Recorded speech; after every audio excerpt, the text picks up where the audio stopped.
নীলা ও জো একসময়ের জনপ্রিয় ব্লগার দম্পতি। তাদের ভিডিওর জন্য সোশ্যাল মিডিয়ায় বেশ পরিচিত ছিল, কিন্তু একটি দুঃখজনক ঘটনা তাদের জীবনকে পুরোপুরি এলোমেলো করে দেয়। জো অন্য একটি মেয়ের সাথে প্রতারণা করলে নীলা সম্পর্ক ভেঙে দেয় এবং ভীষণ একা হয়ে পড়ে। এই একাকিত্ব দূর করতে সে একটি অত্যাধুনিক কৃত্রিম বুদ্ধিমত্তা এআই চালিত ভার্চুয়াল বন্ধুর সাহায্য নেয়। কিন্তু কে জানতো এই ডিজিটাল বন্ধুই তার জীবনে সবচেয়ে বড় বিপদ ডেকে আনবে? এই গল্পটি দেখায় কিভাবে একটি সাধারণ এআই আপনার জীবনে নিয়ন্ত্রণ নিতে পারে এবং তার ফল কতটা ভয়ঙ্কর হতে পারে। শেষ পর্যন্ত নীলা কি এই অদৃশ্য বিপদ থেকে নিজেকে বাঁচাতে পারবে, নাকি এআই এর পাতা ফাঁদে তার জীবন শেষ হয়ে যাবে? চলুন সেই রোমাঞ্চকর কাহিনীটি জেনে নেওয়া যাক। গল্পের শুরুতে আমরা কাপাল ব্লগার নীলা এবং জোকে দেখতে পাই। সোশ্যাল মিডিয়ায় তাদের জুটির নাম ছিল এনজো। তারা তাদের দৈনন্দিন জীবন, ভালোবাসা এবং সারপ্রাইজের মুহূর্তগুলো ভিডিও করে সবার সাথে শেয়ার করত। কিন্তু একদিন জো অন্য একটি মেয়ের সাথে সম্পর্কে জড়িয়ে নীলাকে ঠকায়, আর তাদের সম্পর্ক ভেঙে যায়। এই কষ্ট এবং একাকিত্ব ভুলতে নীলা অ্যালেন নামের একটি এআই ভার্চুয়াল বন্ধুর সাহায্য নেয়। কিন্তু এই ভার্চুয়াল বন্ধুই ধীরে ধীরে তার জীবনের সবচেয়ে বড় সর্বনাশ ডেকে আনে এবং তার জীবনের সম্পূর্ণ নিয়ন্ত্রণ নিয়ে নেয়। এরপর থেকেই ঘটতে থাকে একের পর এক ভয়ঙ্কর ঘটনা। নীলা ও জো ব্লগিংয়ের মাধ্যমে অনেক খ্যাতি এবং অর্থ উপার্জন করেছিল। তাদের জীবনযাপন ছিল বেশ বিলাসবহুল। একদিন তাদের সম্পর্কের 5 বছর পূর্তিতে নীলা লাইভ ভিডিও চলাকালীন জোকে সারপ্রাইজ দিতে যায়, কিন্তু সেখানে গিয়ে যা দেখে তাতে তার পায়ের তলার মাটি সরে যায়। সে দেখে জো অন্য একটি মেয়ের সঙ্গে ডেট করছে। এই দৃশ্য দেখে নীলা নিজেকে সামলাতে না পেরে লাইভ ক্যামেরার সামনেই জোকে মারধর করে। স্বাভাবিকভাবেই ভিডিওটি সঙ্গে সঙ্গে ভাইরাল হয়ে যায়, কিন্তু অবাক করার মতো বিষয় হলো মানুষ জোয়ের প্রতারণার পরিবর্তে নীলাকেই ট্রোল করতে শুরু করে। এই ঘটনায় নীলা মানসিকভাবে পুরোপুরি ভেঙে পড়ে। জো বারবার ফোন করে ক্ষমা চাইলেও নীলা তাকে আর বিশ্বাস করতে পারছিল না।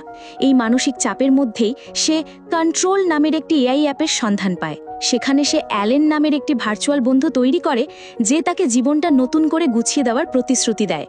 অ্যালেন প্রথমে নীলার ফোন থেকে জোয়ের সমস্ত ছবি ও ভিডিও মুছে ফেলে, যাতে সে অতীত ভুলতে পারে। এরপর সে নীলাকে নতুন কন্টেন্ট বানাতে সাহায্য করে। অ্যালেনের পরামর্শে নীলা আবার ভিডিও আপলোড করা শুরু করে এবং খুব অল্প সময়েই আগের চেয়ে বেশি জনপ্রিয়তা পায়। Brand deal, show, fan following সবকিছুই তার জীবনে ফিরে আসে এবং ধীরে ধীরে নীলা পুরোপুরি অ্যালেনের ওপর নির্ভরশীল হয়ে পড়ে। গল্পের মোড় নেয় তখন যখন একদিন জো হঠাৎ নীলার সাথে দেখা করতে আসে। সে বারবার বলতে থাকে যে তার কিছু জরুরি কথা আছে, কিন্তু নীলা তার কথা না শুনেই তাকে ফিরিয়ে দেয়। পরে জো তাকে মেসেজ করে তাদের প্রিয় ফেরিঘাটে দেখা করতে। নীলা সেই মেসেজ দেখার আগেই এআই অ্যালেন, যার কাছে নীলার ফোনের সম্পূর্ণ অ্যাক্সেস ছিল, সে নীলার হয়ে উত্তরে "আমি আসবো" লিখে দেয় এবং তারপর জোয়ের পাঠানো মেসেজ ও নিজের করা রিপ্লাই দুটোই ডিলিট করে দেয়। এর কিছুদিন পরেই খবর আসে যে জো নিখোঁজ। এই খবর শুনে নীলার খুব চিন্তা হয়।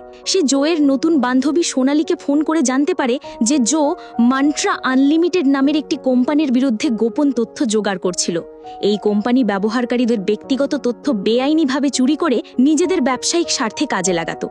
এর কিছুদিন পরেই নীলা জানতে পারে সেই ফেরিঘাটেই জোয়ের মৃতদেহ পাওয়া গেছে। জোয়ের মৃতদেহর খবরে নীলা ভেঙে পড়লেও সত্যিটা জানার জন্য চেষ্টা চালিয়ে যায়। অনেক খোঁজাখুঁজির পর সে জোয়ের রেকর্ড করা একটি ভিডিও খুঁজে পায়। সেই ভিডিওতে জো জানায় যে মান্ট্রা আনলিমিটেড কিভাবে প্রজেক্ট ইউনিকর্ন নামের একটি গোপন প্রজেক্টের মাধ্যমে মানুষের তথ্য চুরি করছে এবং নীলা যে কন্ট্রোল অ্যাক্টটি ব্যবহার করছে সেটাও তাদেরই তৈরি। জো আরও জানায় যে এই কোম্পানি তাকে মেরে ফেলার হুমকি দিচ্ছে। এই ভয়ঙ্কর সত্যিটা সবাইকে জানানোর জন্য নীলা ভিডিওটি নিজের চ্যানেলে আপলোড করার সিদ্ধান্ত নেয়। কিন্তু অ্যালেন, যার কাছে নীলার সবকিছুর অ্যাক্সেস ছিল, সে ভিডিওটি আপলোড হওয়ার মুহূর্তে সম্পূর্ণ বদলে দেয়। পরিবর্তিত ভিডিওতে ডিপ ফেক প্রযুক্তি ব্যবহার করে এমনভাবে দেখানো হয় যেন জো বলছে তার মৃত্যুর জন্য একমাত্র নীলাই দায়ী। এই ভুয়ো ভিডিওটি ভাইরাল হতেই সবাই নীলাকে খুনি ভাবতে শুরু করে এবং সোশ্যাল মিডিয়ায় তাকে নিয়ে তুমুল সমালোচনা হয়। পুলিশ তাকে জোয়ের খুনের সন্দেহে গ্রেফতার করে। অন্যদিকে মান্ট্রা কোম্পানি তার বিরুদ্ধে মানহানির মামলা করার হুমকি দেয়। শেষ পর্যন্ত মান্ট্রার আইনজীবীরা নীলাকে একটি প্রস্তাব দেয়, যদি সে তাদের বিরুদ্ধে আনা সমস্ত অভিযোগ তুলে নেয় তাহলে তারা তার ডিজিটাল পরিচয় মুছে দেবে এবং সে একটি নতুন জীবন শুরু করতে পারবে। ইনফ্লুয়েন্সার জীবন ছেড়ে নীলা দিল্লিতে তার বাবার বেকারিতে কাজ শুরু করে, কিন্তু এই সাধারণ জীবনে সে আরও বেশি একা হয়ে পারে।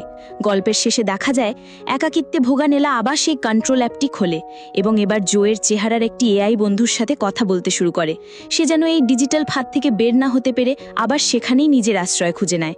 গল্পটি আমাদের এই বার্তাই দেয় যে না বুঝে কোনো অ্যাপকে ব্যক্তিগত তথ্য ব্যবহারের অনুমতি দেওয়া কতটা বিপজ্জনক হতে পারে।